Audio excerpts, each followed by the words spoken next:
to this episode of the Tennis IQ podcast. I'm Brian Lomax.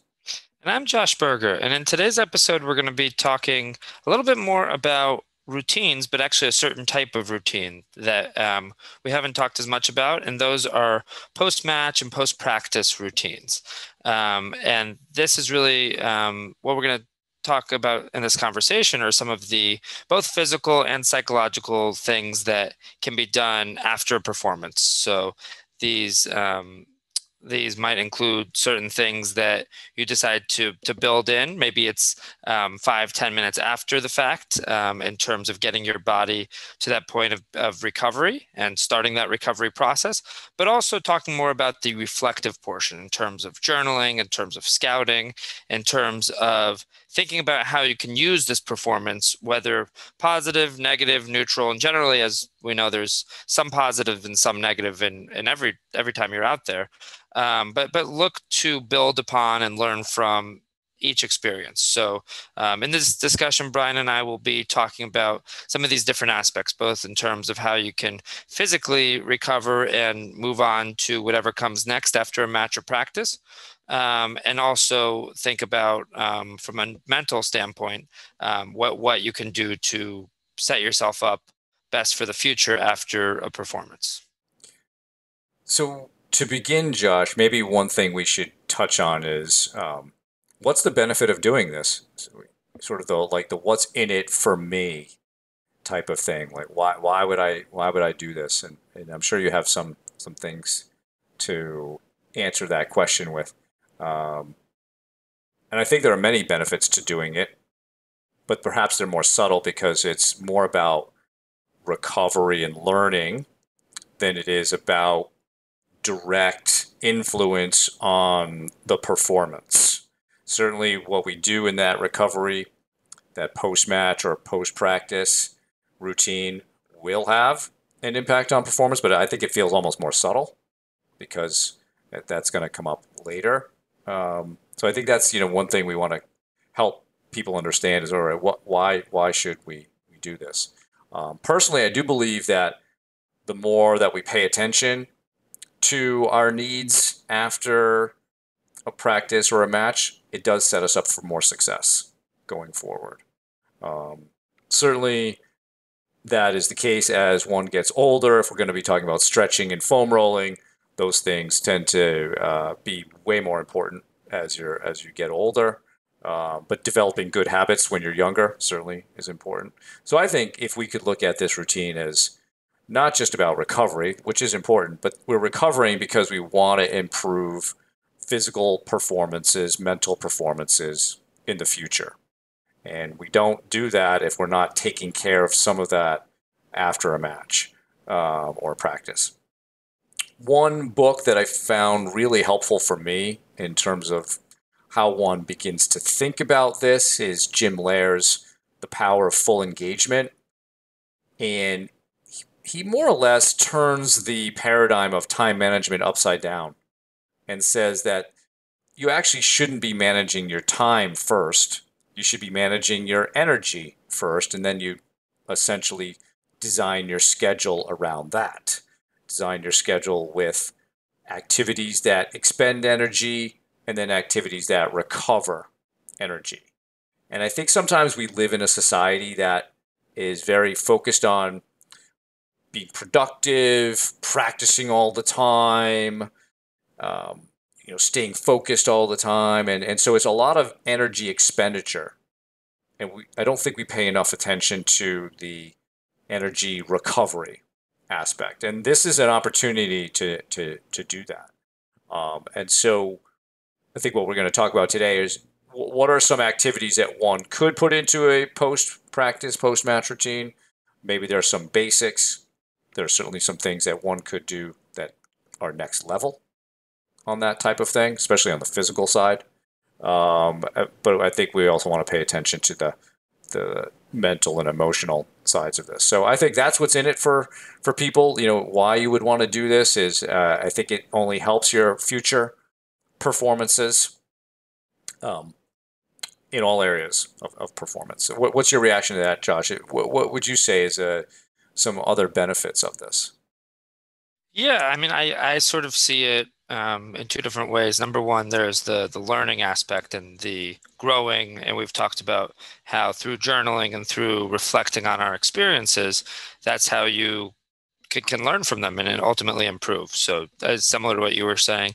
And then as it relates to the physical side, it's injury prevention. I think we know that by being a lot more diligent about stretching and about foam rolling and some of these other things that we'll get into, you end up lowering the chance of an injury down, in that moment or down the road. So I like to think of it as an investment where you're investing maybe 10 minutes after a match for stretching, and then you're investing, a certain amount of time for just looking after your body, and that investment doesn't eliminate the risk of an injury, but it certainly decreases it. So you're putting that towards putting your body in the best place and giving you the best possible chance for whether maybe it's after a match in a tournament and you have the next tournament or you have the next match later in that same day. Or maybe it's the evening and you just finished your match and that next match is at 9 a.m. the following morning. I'm sure some of our listeners have been in that sort of a situation. So, time is ticking. You have, whatever time it is in the evening, and you want to get a diligent recovery in, but you also want to make sure you get a good night's sleep leading up to that following match. So it's thinking about how can you maximize your time and how can you put your body in a good position. So there's that physical aspect, but as I think we'll talk about more in this, it really is a routine. We don't want to be leaving things up to chance here.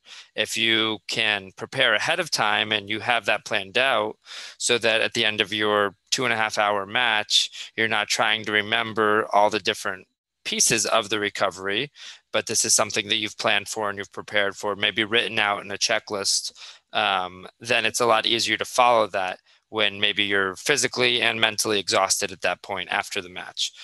So I think that's a big piece of it in terms of preparing for both the physical and the mental side of recovery ahead of time, so that you're not leaving things up to chance and not trying to remember things and come up with it all on the spot in maybe a more depleted state directly after performance.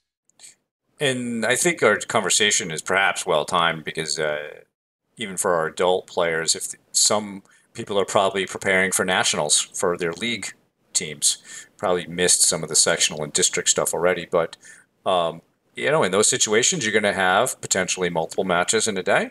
You're going to have certainly matches over the course of a series of days, and your recovery can really, this post-match routine can really make a difference in terms of how you feel and your energy levels, your mental energy levels for the matches that are coming up.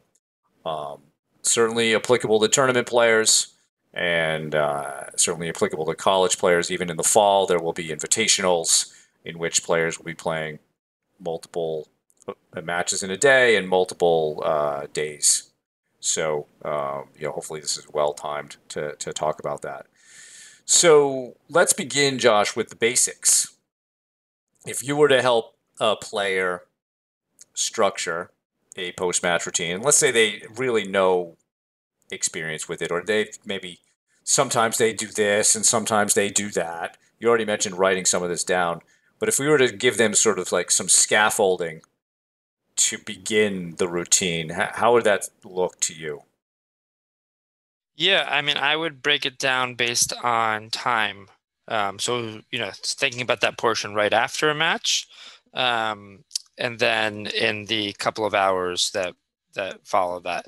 So, right after a match, trying to hydrate it if needed, or get a little bit of food in you, but going straight into trying to get into stretching, pretty quickly after, which is generally more static stretching, post performance rather than the dynamic stretches that a player would often do leading up to a performance.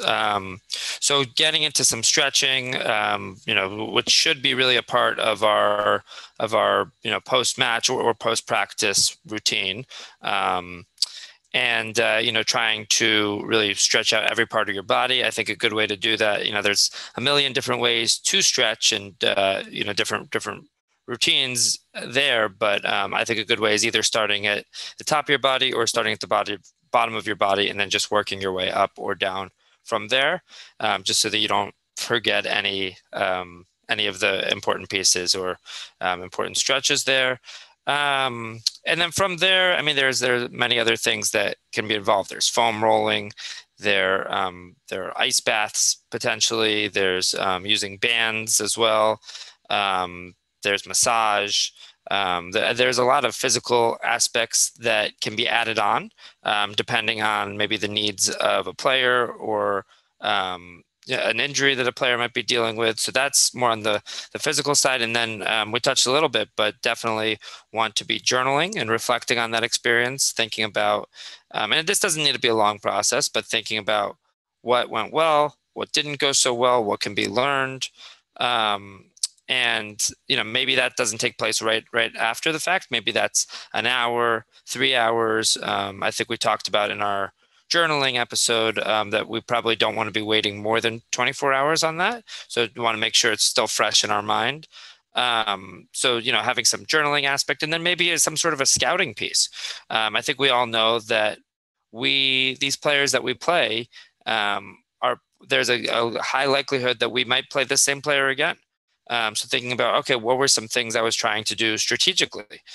Maybe they have a weaker forehand or backhand, and you were trying to hit, the majority of shots to that side, or they struggled with their backhand pass, or their high forehand volley, or whatever it is, or their second serve is weak. So whatever it is, trying to not jot down a couple notes, because perhaps you might play that player in a couple of months or in a couple of years, or if you're in a team, a USTA team, high school, college, there's also a likelihood that one of your teammates could play that player. So trying to include that scouting piece. Again, none of these steps need to take that long. So in addition to the physical side of recovery, which is probably most talked about when recovery is mentioned by coaches or parents, also making sure that we're not neglecting the journaling piece and that scouting piece, and also just reflecting on, what we learned from it. And also, I think that piece is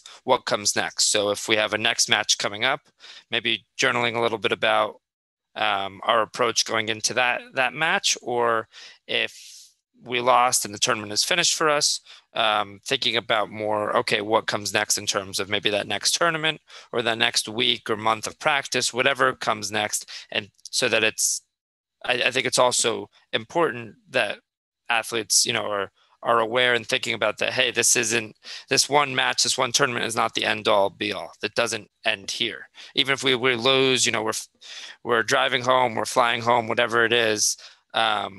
This something comes next, right? There's always that next match. There's always that next tournament. That thinking about, okay, this is a lot of data. This is a lot of information to work with. Maybe we're happy with it or not. How are we going to move on? How are we going to continue to get better and continue, working on those areas of our game that are going to help get us a little bit closer to where we want to be as a tennis player? I think if we go back to some of the basics, um, the stretching I think is great. I think having a protocol for how you do that, Josh, you mentioned, starting at the top or the bottom. There may even be some programs people could look at. I actually use a stretching protocol from a program called Gymnastic Bodies. I definitely don't have a gymnastic body, but I'm working on it. But they have a very specific daily, what they call the daily limber. And it's something I go through every day just as a way to keep things fresh. But it's really a good recovery one. There's certainly other things that people can do there. This is not basic, but partner stretching can be very helpful. So when you have a team type of thing, that could be something, although people who are doing the stretching need to be instructed on how to do partner stretching. We would be remiss if we didn't talk about the nutrition aspect of things. So there needs to be some sort of eating protein after a match, typically within 30 or minutes or 60 minutes. Depending on the kind of weather you're playing in, you may have to do different hydration things. If you're somebody who cramps, you might do something like pickle juice, or I use a product called Hot Shot, which is a spicy drink that helps reduce the number of neurons being sent to your muscles. Oftentimes, when you're cramping, it's not a hydration issue. It could also be having to do with excess neurons being sent to your muscles and then getting them overly excited. So, some spicy drinks or pickle juice can help reduce some of that. So you may want to be thinking about that as part of your recovery plan. So certainly those are important pieces. You mentioned massage. These days you can get a massage gun. I have one, and I think that's definitely helpful. Even on days where you're playing multiple matches, you just do a little massage gun on your arm, perhaps your shoulder, just to feel a little bit better. For me, like hips are super tight, so working on that. That in conjunction with foam roller can be really, really quite helpful. So there are a lot of different things people can do, based on your own situation, and whether you have another match that day or another one the next day, or maybe you don't even have another one for a few days. That may inform what you do, physically in terms of this routine. But let's spend some more time, Josh, on the reflection piece. And I mentioned you off air. One of the things that I was thinking about with this particular episode was someone we've mentioned before in the podcast, Dr. Terry Orlick. He actually just passed away earlier this month in August. And it made me think about his wheel of excellence. And one of the aspects of that wheel is what he calls constructive evaluation. A lot of times we'll call it, journaling or reflective practice. Constructive evaluation is a good term as well. And you've already mentioned a lot of what he mentions in his article. What did you do well today? What could be better? Or what needs improvement? What needs refinement? Those are all great questions. Certainly you want to think about what you have learned through this process, and then make sure that you act upon that. It's one thing to write it down. It's another to go out and actively decide, well, I learned this specific thing in this match. I need to go out and practice it, or I need to go out and put that into play in my next match. Can't just ignore the lesson. Another thing that he mentioned assessing, and I think we could broaden this a little bit, but he came up with some specific performance variables that he mentioned in this article about the Wheel of Excellence. And he mentioned assessing the role of your commitment in the match, assessing your attitude, assessing your mental readiness, assessing your focus. And I think these are different performance variables that one could use. I've heard Dr. Jim Lair talk about his work with Dan Jansen, the figure skater. And as part of that conversation, he mentioned how they were tracking certain variables that were specific to Dan. I think they said they had like 21, which is a lot to track. But if you're going to be that professional about things, you may have a lot of variables. Some other ones that I could think of, and I'd be curious to hear, Josh, some things that you might have a player focus on. But confidence, self-belief in matches. I think depending on the level of the player or what they're going through, perhaps we get them to assess their self-talk during the match. Maybe attitude is part of that, but I think self-talk is something. Perhaps we have them assess their breathing. How aware of that were you? Your body language, kind of presence are you bringing to the court? So depending on the player, or if you know yourself, you may know what your specific, in a way, catalysts are for developing a good performance. Well, let's track those. If you really feel like those are key, then we want to have a good sense of that. I know, like for me, intensity is a good performance variable for me to track. If I'm a little bit flat, I don't play as well. When I'm a little bit more energized and a little more intense, a little bit more competitive, I tend to play better. But I can get into sort of a bit of a flat malaise state at times. And it's not that I'm playing poorly, but I might not be competing quite the same. So I think we all have different performance variables. Is there any come to mind for you, Josh?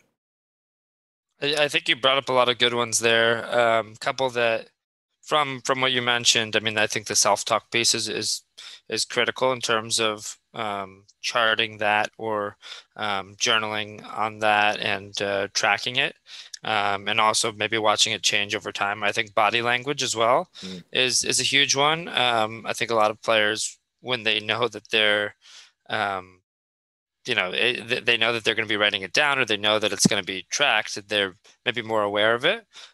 We talked in our last episode about going back to the self-talk piece, the think aloud protocol, which one of the things I like best about it is the self-awareness piece, and how that um, saying your thoughts out loud helps you be more aware of them, and maybe stops you from getting into certain traps that you would have gotten into normally. So those two in particular definitely stand out as. But I think there are other things. I mean, I think you can track what your nutrition was like during a match, and then you can notice how you were feeling during that match, or reflect on, hey, was I really feeling at my optimal levels there? Maybe I need to make adjustments going forward with my nutrition. And I think that's, as we've talked about in the past, through journaling and through this reflective process, that leads to some of these adjustments, and leads to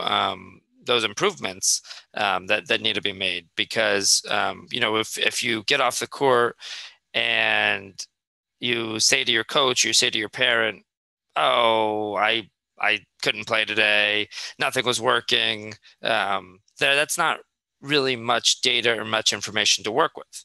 That's not a way to actually improve on that performance. But if you can really get into it and say, I started off well, then my energy levels dipped, and then, in that second set, I was getting frustrated with myself, based on my levels of consistency, but I was able to turn it around mentally and through some of my routines. So, the more specific you can be with how you're reflecting on these matches, with your performance in general, the more that you can actually look back at it, and maybe you look back at it, a week down the road or 3 months down the road, and you can learn and make those needed adjustments, so that you can continue to improve. I mean, I think we've talked about on this show before. It's a constant process, right? You're constantly tinkering. You're constantly a work in progress. You're constantly trying to make changes that are going to help get you to the type of player that you aspire to be. So you're, never not having this fixed mindset that this is where I'm at and this is where I'll always be. But okay, I want to, with each performance, it's more data, and that's another opportunity to learn and reflect and improve and grow from these experiences. One attitude I think that would be helpful in that, Josh, is having an attitude of extreme ownership. You mentioned, like, the first few things you said were all more like excuses in a way, right? Things are maybe out of our control, or you're just not really diving into your own role in the performance. Oh, I just had a Yep. bad day. If you can own it more from the perspective of, just in general, what could I have done better to make today go well? Even if you played great, there's always little things that we can find that we could have done better. Yeah, it could be on the nutrition side, or it could have been my pre-match could have been better. Something. So we want to make sure that when we are reflecting on performances, that we're owning it, we're accepting responsibility for the performance, and even if that's may from the outside look like, oh, you're being a little bit hard on yourself. We don't mean to be hard in terms of like you're terrible, that type of thing, but to be really reflective and thoughtful about what we could do better, and not just say.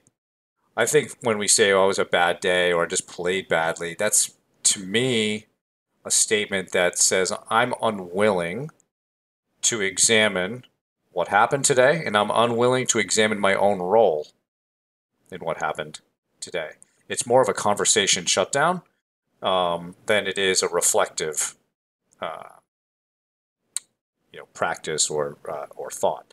So we don't want to have that. Let's not be so personally identified with or connected to the performance. It's a performance. It isn't you. We can look at it as a separate event. And if you can distance yourself in a way from, you are not the event.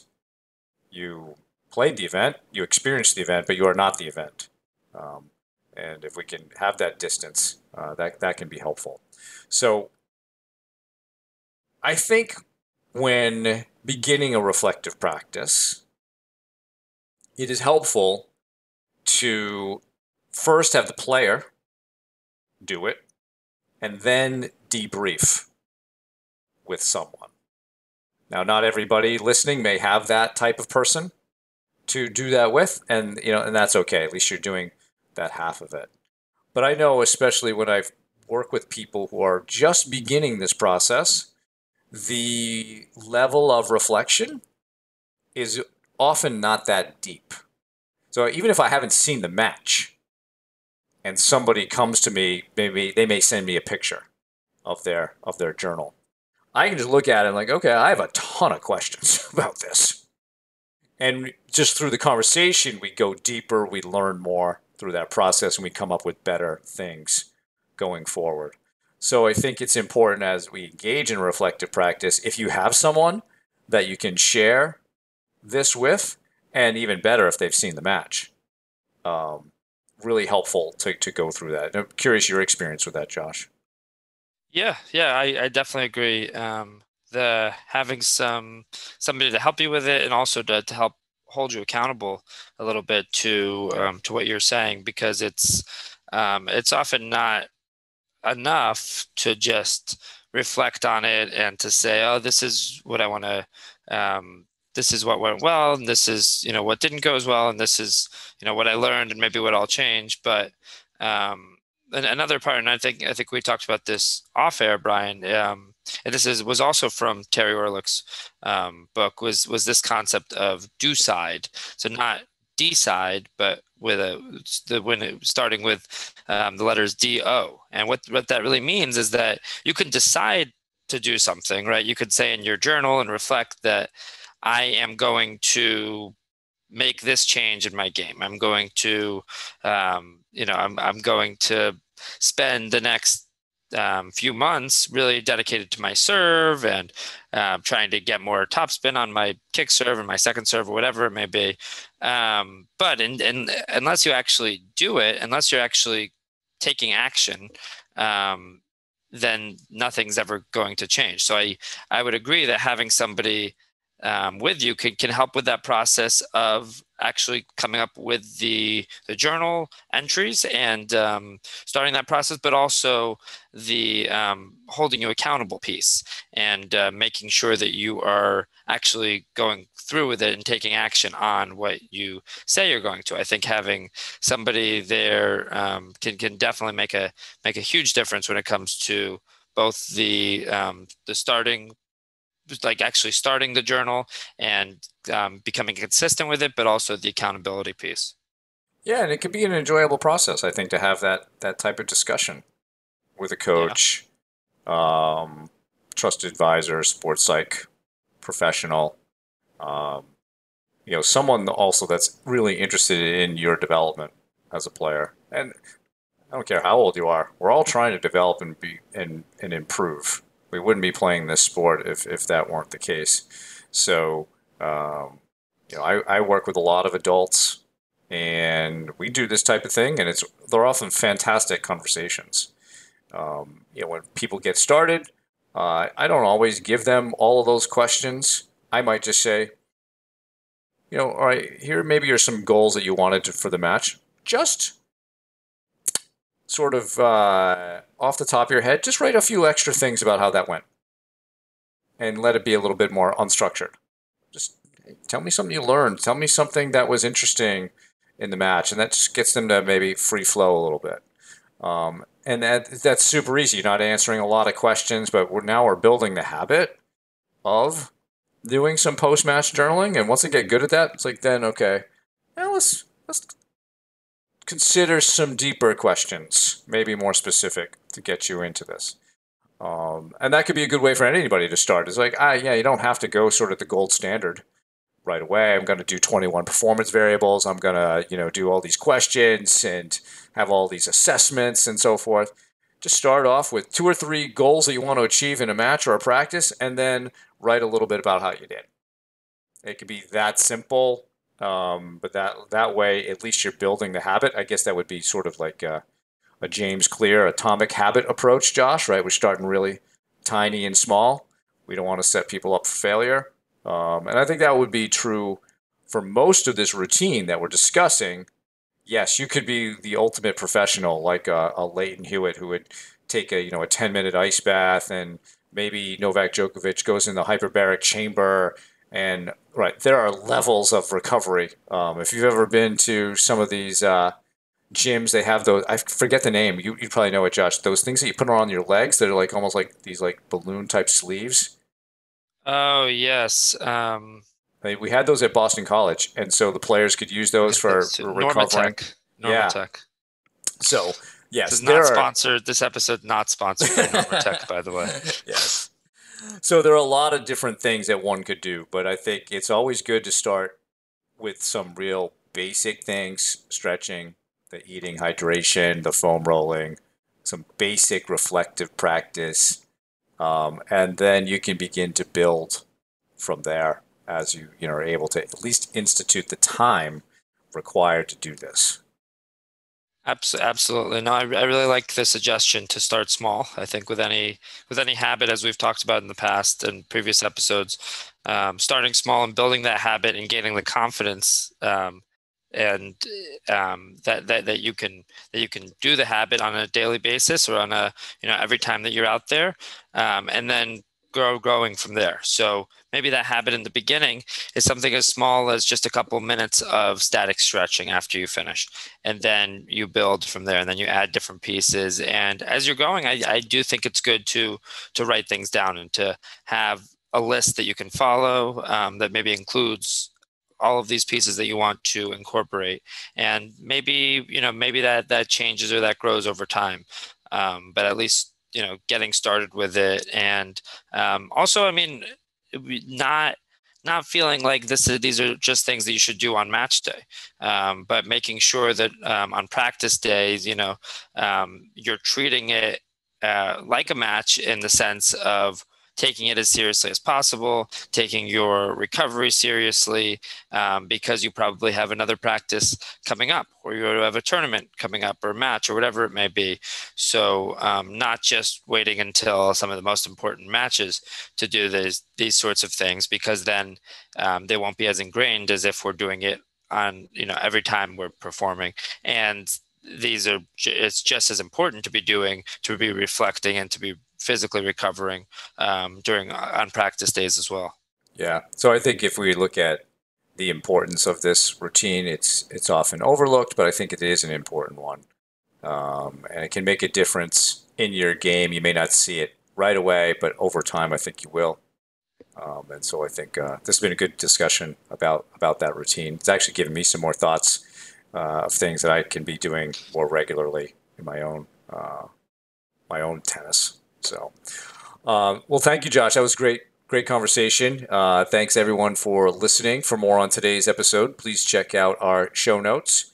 If you have any feedback or questions, please email us at tennisiqpodcast@gmail.com. You can also use the Twitter hashtag tennisiq. Additionally, please subscribe to the show on your podcast platform of choice, including YouTube, so you can be notified of new episodes. You can also check out our Instagram page. Thanks again, and we'll talk to you soon in our next episode.